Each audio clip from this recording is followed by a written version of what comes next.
If you actually want to see your net worth grow in 2025 as a medical professional, there are two key numbers you need to know about your personal finances, because they're the two levers that you can pull that actually make a difference, and it's not what you think. Pull the lever, Kronk. Wrong lever! Huh?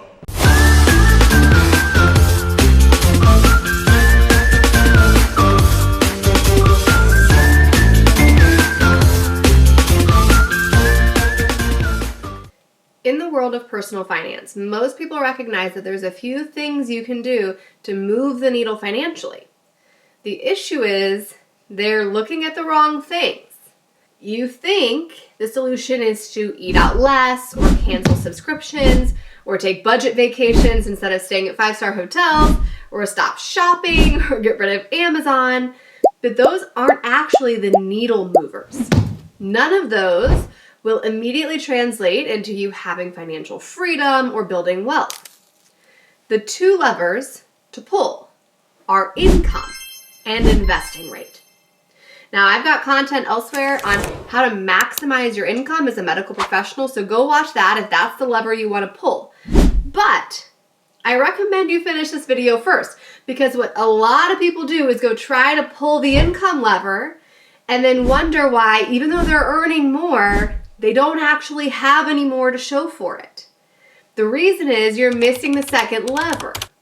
Without an investing rate that's high enough to accommodate your needs, you don't ever build wealth, even if you have a fabulous income. So let's look at investing rate, what it does for you, the problems that it can create if it's bad, or the solutions that it can create for you if you do this well.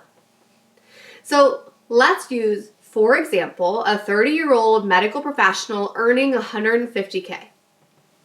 Now, based upon the metrics of replacing 80% of their gross earnings and a 2.5% annual inflation rate for every year from now until they're 65, they would actually need $7 million to retire.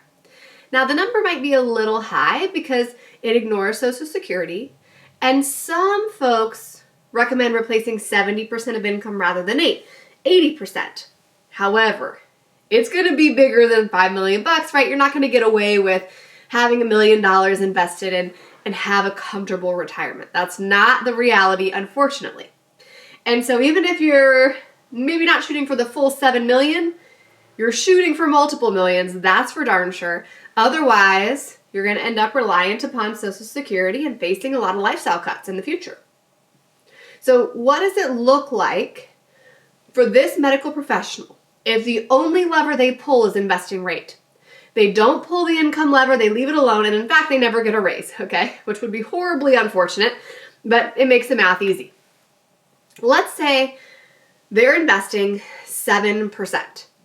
Now, I will tell you that this is really common, right? I'm always in the weeds with the people inside our Millionaires in Medicine Club and inside our social media communities and email lists, and unfortunately, without some help, it's pretty common for people's investing rate to be sitting somewhere between 7 and 12%. This is what that ends up getting you. I hate to say it, but it's like miles short of retirement, right? In this example, they end up with 1.9 when they needed 7.1. Okay, so they have less than a third of what they needed to actually retire with that investing rate at 7%, meaning that's kind of how far they had pulled that lever. Now, what happens if they increase it up to 15%?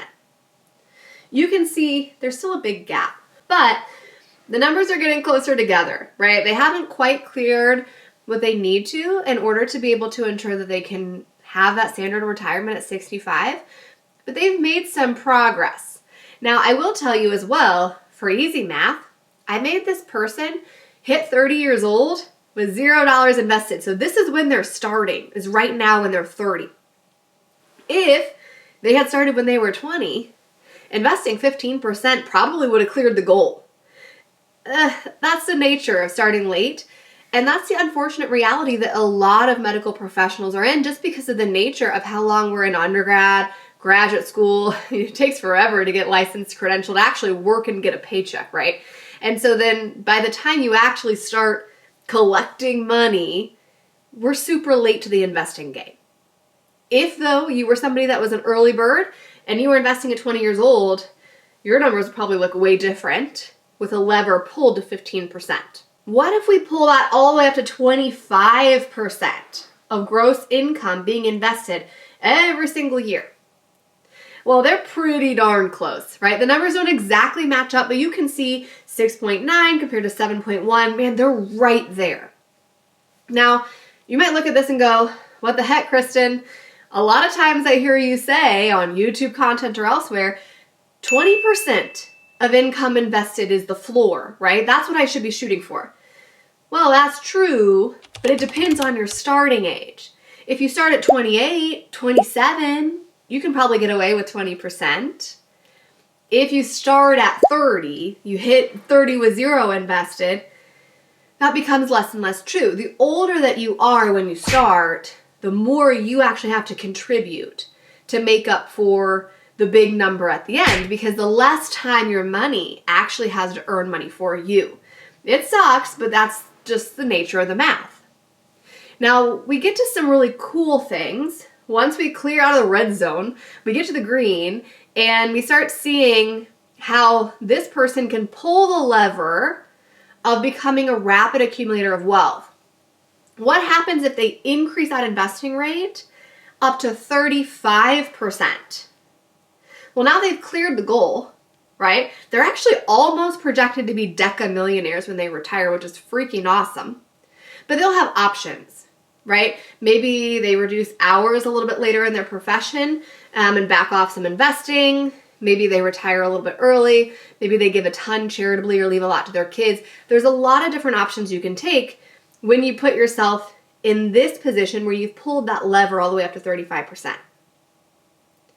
Now, keep in mind, too, that if you just leave it at 35% and your income goes up, well, now the numbers get even bigger, right? So if you pair this with some of the strategies that we had in the other content about increasing your income and maximizing your income as a medical professional, then all of a sudden you can start hitting crazy goals, clearing deca millionaire status, and really seeing impressive numbers by the end of your financial journey. Now, this person's not a deca millionaire at 40, right? They're a deca millionaire at 65, but it's still pretty impressive to ever cross that mark and be worth $10 million. The cool thing is they do, in this process, become millionaires very early. Now, the term millionaire means having a net worth of $1 million, so that's all your assets minus all your liabilities. But they actually have $1 million stock bond portfolio, $1 million invested at 42,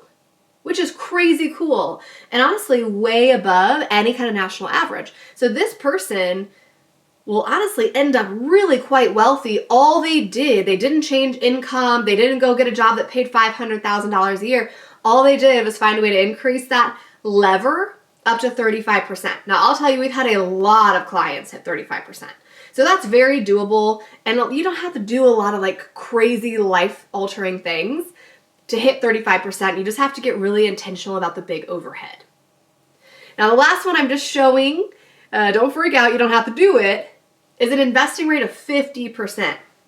Now, I feel comfortable throwing this up here because I do it. And so it's like, I know it's possible because I walk the walk, right? However, this one does require really intentional decisions about major money overhead, and you have to have some really intentional lifestyle drag in order to pull off an investing rate of 50%.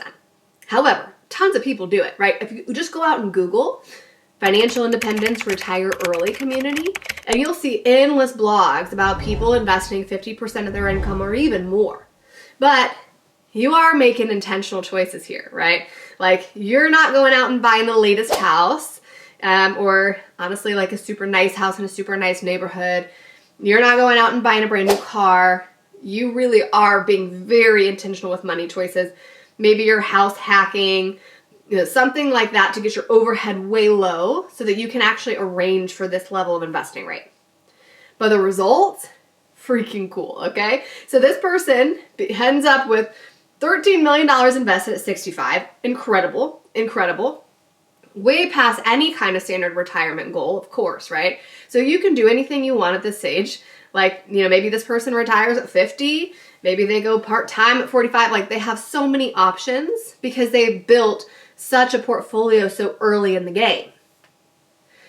They actually crossed that 7-figure portfolio mark at 39, which is really cool. Before they're even 40 years old, they've got $1 million. They're not millionaires.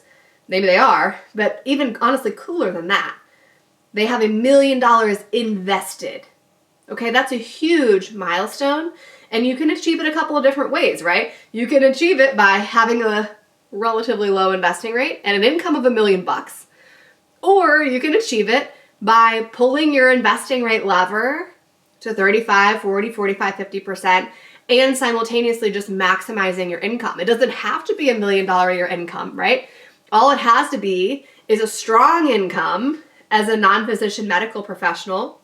Get yourself up to that 90th percentile on the bell curve, pair it with a high investing rate, and you are destined to build wealth.